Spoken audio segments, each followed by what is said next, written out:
Que a graça e a paz do nosso Senhor Jesus Cristo seja com você nessa hora, meu querido que está acompanhando o Alimento do Céu. A mensagem de hoje, para nossa edificação, se encontra em 1 Coríntios, primeira carta de Paulo aos Coríntios, capítulo 15, o versículo 58.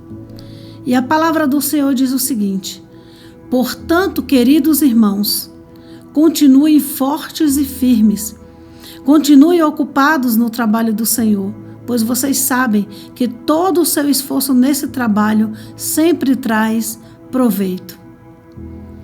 Em outras versões diz, pois todo trabalho no Senhor não é em vão.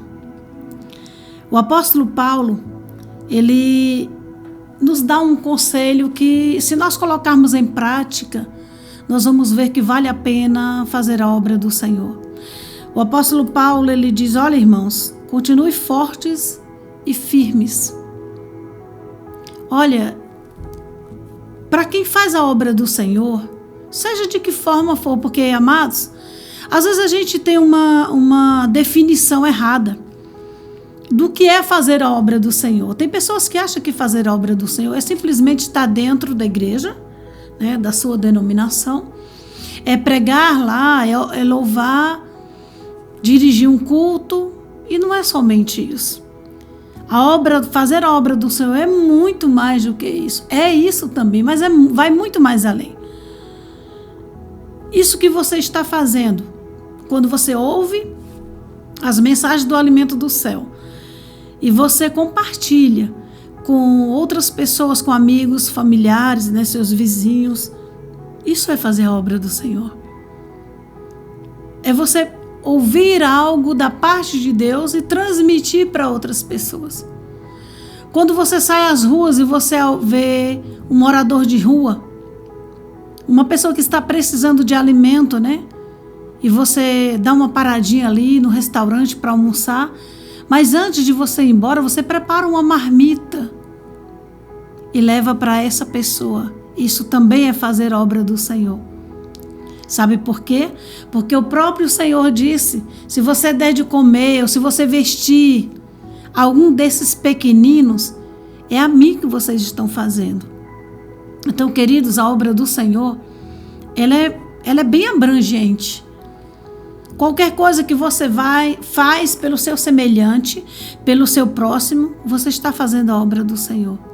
Certa vez, o próprio Jesus disse, falando sobre jejum, e ele falou, olha, o jejum que eu quero de vocês é que alimentem quem está com fome, que vocês cuidem do órfão, da viúva, que vocês façam algo pelo próximo, que vocês amem. Porque nós sabemos que o Senhor deixou ali 10 mandamentos, né? Escritos ali, quando Moisés subiu ao monte, e o Senhor ali, a palavra do Senhor diz que ele escreveu com o próprio dedo na pedra, né? E Moisés desceu do monte ali com os 10 mandamentos. E nós sabemos que os 2 maiores mandamentos, entre todos os 10 que o Senhor Deus deixou para nós, é amar a Deus em primeiro lugar, né? Que é o primeiro mandamento, amar a Deus acima de todas as coisas, e amar o nosso próximo, que é o segundo maior mandamento. Meu querido, minha querida, quando nós amamos a Deus, não tem como não amar o próximo. E o versículo que nós lemos aqui inclui também o amor. Porque o apóstolo Paulo, quando ele chega aqui e diz, olha, portanto, queridos irmãos, continuem fortes e firmes, continuem ocupados no trabalho do Senhor, pois vocês sabem que todo o seu esforço nesse trabalho sempre traz proveito, ou seja, não é em vão. Quando nós amamos a Deus acima de todas as coisas, nós temos alegria em fazer a obra do Senhor, em estarmos ocupados no trabalho do Senhor.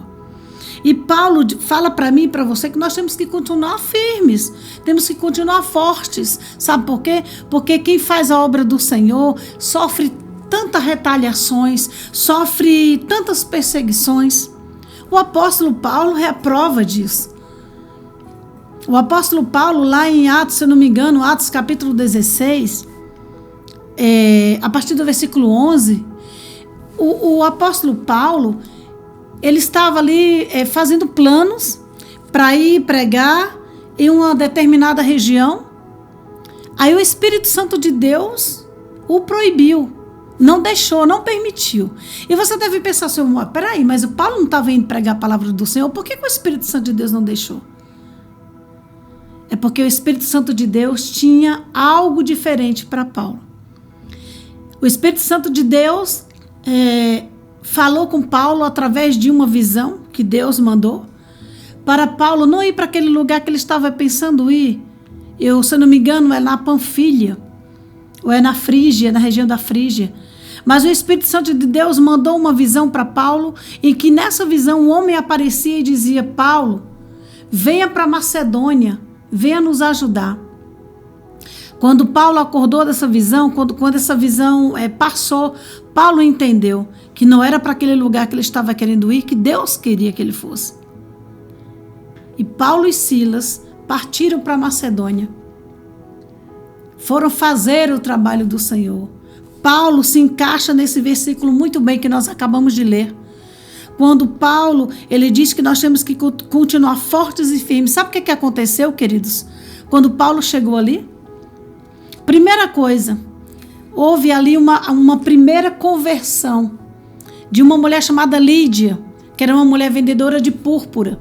Lídia ali se rendeu aos pés do Senhor através da pregação de Paulo, foi batizada, levou Paulo e Silas para a casa dela, né, para acolher Paulo e Silas. Mas em seguida, o que é que houve? Houve uma libertação de uma jovem que ela era aprisionada por Satanás. Ela tinha o espírito de adivinhação e tinha uns senhores que dominavam aquela mulher, que ganhavam dinheiro através daquela jovem. Paulo libertou, pelo nome de Jesus, aquela jovem. E foi o que aconteceu por causa dessa libertação? Paulo e Silas foram presos, açoitados, levaram 39 chicotadas e ficaram ali. Mas houve um momento em que à meia-noite houve um terremoto e aqueles alicerces da prisão foram abalados, as cadeias foram abertas. E o carcereiro ali foi salvo, porque Paulo chegou para ele, quando ele disse: o que é que eu devo fazer para ser salvo? Porque ele entendeu que aquele terremoto, aquele mover ali, tinha sido Deus, o Deus de Paulo, para libertar eles e os outros que estavam ali também. E Paulo chega para o carcereiro e diz: sabe o que é que você precisa para ser salvo? Crê no Senhor Jesus. Atos 16:31. E será salvo você e os da sua casa. E houve libertação para a casa daquele homem. Por isso que o próprio apóstolo Paulo, ele tem autoridade para falar isso, que nós devemos continuar fortes e firmes, ocupados no trabalho do Senhor, porque todo o nosso esforço nesse trabalho sempre traz proveito. E sabe qual foi o proveito? A libertação da Lídia, a libertação da jovem que tinha um espírito de adivinhação, e a libertação do carcereiro e da sua família. Irmão, não desista. Continue firme no trabalho do Senhor, continue fazendo a obra do Senhor, porque com certeza isso vai ter um grande proveito. Vamos orar comigo? Santo Deus, maravilhoso Pai, Deus tremendo, Deus de poder e de infinita misericórdia. Que palavra tremenda, Senhor. Deus, eu peço nesse momento força, coragem, firmeza para essas pessoas, Pai, que estão orando comigo, e pessoas que estão fazendo a obra do Senhor, mas que por um momento pensou em desistir. Não deixa, Senhor, não permita, Pai. Mas que essas pessoas, em nome de Jesus, continuem firmes, como Paulo falou, sabendo que o trabalho delas no Senhor não é em vão. Todo trabalho para o Senhor, ele tem proveito. Eu abençoo essa vida que ora comigo. Eu abençoo esse irmão, essa irmã, que está firme, perseverando na caminhada e no chamado que o Senhor tem para eles. Em nome do Pai, do Filho e do Espírito Santo. Que Deus te abençoe, meu irmão, minha irmã. Continue fazendo o trabalho. Não importa as críticas, não importa quem fala mal ou que acha que você não está trabalhando bem, que você não está fazendo perfeito. O que importa é Deus, que te chamou e te capacitou. Pense nisso e que Deus te abençoe.